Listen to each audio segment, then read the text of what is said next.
बात करते हैं। आपके शरीर में सब कुछ है, लेकिन आपका डब्ल्यूबीसी तो 4 ही दिन में खत्म हो जाएगा जी, फिर वो नया बनेगा। आप जब कोई चीज नया बनेगा ही तो उसे स्टोर करके रखने की कोई खास जरूरत है? प्लेटलेट अभी जितना देख रहे हैं 2 लाख, 7 दिन में 2 लाख खराब हो जाएंगे, फिर वो नया बन जाएगा, कोई दिक्कत नहीं है यहाँ पे।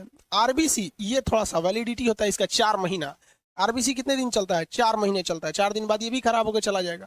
तो एक बात बताओ भाई, अगर हम अपना आरबीसी किसी दूसरे को दान दे देते हैं तो कोई ज्यादा इफेक्ट थोड़ी पड़ेगा, फिर 4 महीना बाद बन ही जाएगा यहाँ पर। और आरबीसी होता कितना है? 40% वाले हिस्सा में न होता है, 40% वाले हिस्सा में होता है।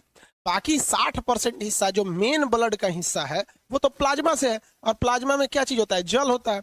इसीलिए कहा जाता है कि भैया 4 महीने पे अपने शरीर में खून को सड़ाने से बेहतर है आप उसे किसी को डोनेट कर दीजिए। हर 3 महीने पे आप डोनेट कर देंगे 90-90 दिन पर, तो कोई प्रॉब्लम नहीं आएगी, क्योंकि आपके शरीर से पूरा ब्लड निकाला जाएगा एक बार में 200 ml। अभी आगे पढ़ाएंगे आपको ब्लड ट्रांसप्लेशन, 200 ml निकाला जाएगा। इस 200 ml का जो 60% भाग है, कितना? 60% यानी 120 ml, वो तो आपका प्लाज्मा है। आप पानी पी लेंगे तो सही हो जाएगा प्लाज्मा में। उसके बाद क्या चीज है? बाकी बची इन सबों की भरपाई। तो आपको पता है फल खा लेंगे तो डब्ल्यूबीसी या प्लेटलेट बन जाएगा। तो आपको देखते हैं ब्लड जब डोनेट करते होंगे तो मिठाई या फल दे दिया जाता है, तो आपका मैनेज हो जाता है। तो अगर आप 200 ml किसी को ब्लड देते हैं ना, 200 ml, तो केवल अगले 2 दिनों में, मतलब 48 घंटे में आपको इस 200 ml में से लगभग 160 ml की भरपाई हो जाती है।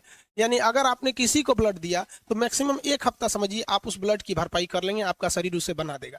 लेकिन गाँव में अशिक्षितता इतना ज्यादा है कि हमारे पास कई आदमी कोचिंग में ब्लड लेने आते हैं और ससुर अपना ब्लडवा नहीं देते हैं, कहते सर किसी और से दिला दिया। हम कहते हैं तोरा तोरा में क्या दिक्कत है, तू क्या नहीं दे रहा है?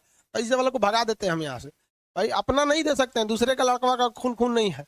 तो आप इस चीज को समझिएगा, अगर आप जो भी व्यक्ति बार बार ब्लड देता है वो बीमार नहीं पड़ेगा, हमेशा वो फ्रेश रहेगा। जैसे आपके यहाँ कोई आम का पेड़ है, हमेशा उसमें कुछ छांटते रहिए, कुछ कुछ छांट नोट करते रहिए, तो शुरुआत में लगेगा कि छोटा हो रहा है, लेकिन वो सबसे बेहतरीन होगा, उसमें कीड़े उड़े भी नहीं लगेंगे। क्योंकि जब भी आपका ब्लड लिया जाता है ना, आपका जांच हो जाता है फ्री में। और मान के चलिए आपको कोई बीमारी है, ब्लड देने का पता चल गया कि भाई आपको कोई बीमारी है, तुरंत सही हो सकता है। तो आप इस अशिक्षितता से हटिए, स्वेच्छा से जाइए, हर 3 महीने पे दान दे दीजिए। आपके लिए ये जरूरी है, फायदेमंद होता है। नहीं तो ऐसे पड़े रहेंगे तो कोई फायदा नहीं है। अगर आपको लगता है कि हनुमान जी के मंदिर में जाके 200 रुपया का पेड़ा चढ़ा देंगे, तो हनुमान जी इतना बेवकूफ नहीं है, वो पेड़ा खाने के लिए नहीं भुखाइल है, वो श्रद्धा देखते हैं वहां पर कि आप 200 रुपया का पेड़ा चढ़ाएगा तो कहेगा हनुमान जी पास कर दीजिएगा। अरे भाई साहब, हनुमान जी पास कर दीजिएगा, उनको नहीं देख रहे हैं। अगर आप किसी व्यक्ति को, कोई मर रहा है, अगर आप उसे ब्लड दे दीजिए और भगवान के पास जाइए भी नहीं, तो भगवान को कितना अच्छा फीलिंग होगा। भगवान को फीलिंग आएगी यार ये कितना अच्छा लड़का है, पेड़ा उड़ा नहीं चढ़ाया लेकिन किसी की जान बचाया।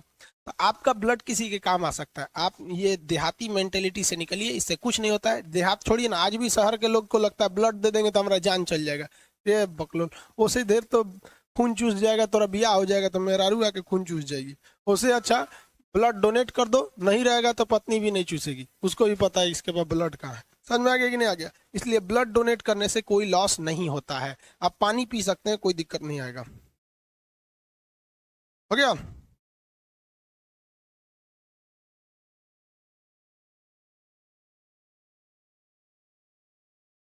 आगे बढ़े भाऊ?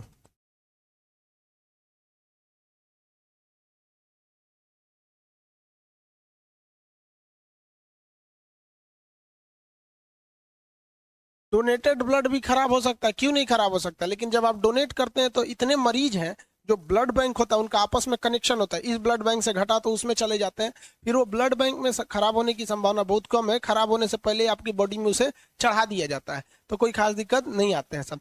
तो जब आप ब्लड देते हैं तो इसे कहा जाता है होल ब्लड। क्या कहा जाता है? Whole blood. क्योंकि होल ब्लड देंगे तो सब चढ़ा दिया जाएगा।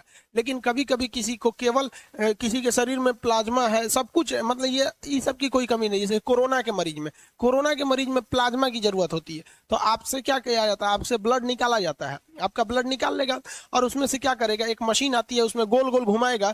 अब जैसे मथनी को ऐसे मथिएगा ना, गोल गोल घुमाएगा, तो ये जितने रुधिराणु है ये नीचे बैठ जाएंगे, क्योंकि ये सब तो कण की तरह होते हैं, बालू के दाना की तरह। तो ये आरबीसी डब्ल्यूबीसी प्लेटलेट नीचे बैठ जाएगा, और ये पीले रंग का ये प्लाज्मा है वो ऊपर आ जाएगा, ऊपर से इसे छान लिया जाएगा। तो भैया प्लाज्मा डोनेट करने में तो कुछ जाता ही नहीं, आपने पानी डोनेट किया है। प्लाज्मा का 90% भाग क्या होता है? पानी ना होता है। तो कोरोना में प्लाज्मा दान दिया जाता है। कभी कभी किसी को केवल हीमोग्लोबिन की जरूरत होती है, और डेंगू में तो केवल प्लेटलेट की जरूरत होती है। तो मशीनें आ गई हैं जो ब्लड से इन सारी चीजों को अलग कर सकती है। एक से एक मशीन आ गई है, सब समझ में आ गया कि नहीं आ गया। तो कभी कभी स्पेसिफिक जरूरत पड़ती है।